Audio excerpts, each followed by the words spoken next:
প্রথমবারের মতো বাংলাদেশ সফর করেছেন চীনের ইউনান প্রদেশের গভর্নর ওয়াং ইউবো। তাকে স্বাগত জানিয়ে প্রধান উপদেষ্টা অধ্যাপক ড মোহাম্মদ ইউনুস বলেন, এটা কেবল শুরু। আমরা এত কাছাকাছি, তবু এত দূরে। আসুন এ পরিস্থিতি বদলে ফেলি। ২১ এপ্রিল সোমবার ঢাকায় রাষ্ট্রীয় অতিথি ভবন যমুনায় চীনের ইউনান প্রদেশের গভর্নর ওয়াং ইউবোর সঙ্গে এক উচ্চ পর্যায়ের বৈঠকে প্রধান উপদেষ্টা এসব কথা বলেন।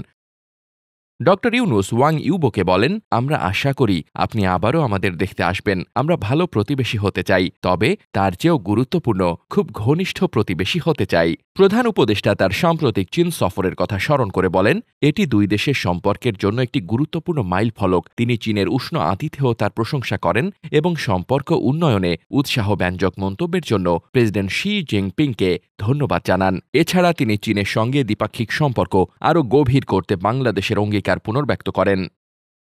গভর্নর ইউবো অধ্যাপক ইউনুসের বক্তব্যে আন্তরিকভাবে সাড়া দিয়ে বলেন, আমার এই সফরের উদ্দেশ্য হল আমাদের দ্বিপাক্ষিক সম্পর্ক আরও জোরদার করা। ইউনান দক্ষিণ এশিয়ার জন্য চীনের উন্মুক্ত কেন্দ্র হিসেবে কাজ করতে প্রস্তুত। প্রধান উপদেষ্টা ও গভর্নর যুব বিনিময়, স্বাস্থ্যসেবা, শিক্ষা ও বাণিজ্য সহ বিভিন্ন যৌথ উদ্যোগ নিয়ে আলোচনা করেন।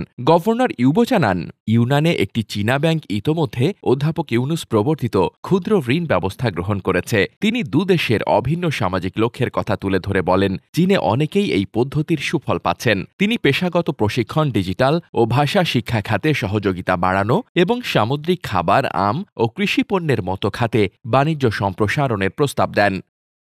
মানুষের সঙ্গে মানুষের সংযোগ জোর দিতে হবে এবং আমাদের অঞ্চলগুলোকে আরও ঘনিষ্ঠ করে তুলতে হবে, বলেন ওয়াং ইউবো। প্রধান উপদেষ্টা গভর্নরের প্রস্তাবগুলির প্রতি সমর্থন জানান। তিনি বলেন, আপনি যা বলেছেন, স্বাস্থ্য, শিক্ষা, বাণিজ্য বা প্রশিক্ষণ বিষয়ে আমরা সব কিছুর সঙ্গে একমত। আমরা এগুলো আগের চেয়ে দ্রুত বাস্তবায়ন করতে চাই। আমরা আরও ঘনিষ্ঠ অংশীদার ও প্রকৃত বন্ধু হতে চাই।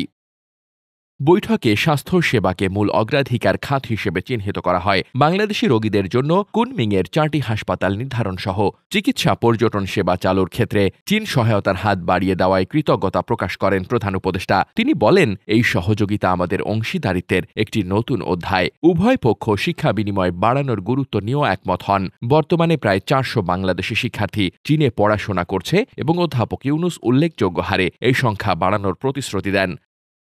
আমরা আমাদের তরুণদের চীনে পড়াশোনা ও ভাষা শেখায় উৎসাহিত করব, তিনি জোর দিয়ে বলেন। দ্বিপাক্ষিক সম্পর্কের 50তম বার্ষিকীতে প্রধান উপদেষ্টা পারস্পরিক চ্যালেঞ্জ মোকাবেলায় এবং নতুন সমৃদ্ধির সুযোগ উন্মোচনে চীনের সঙ্গে আরও ঘনিষ্ঠভাবে কাজ করার বাংলাদেশের প্রত্যয় পুনর্ব্যক্ত করেন। সভায় প্রধান উপদেষ্টার কার্যালয়ের এসডিজি বিষয়ক মুখ্য সমন্বয়ক লামিয়া মোর্শেদ উপস্থিত ছিলেন। Desk report, বার্তাবাজার।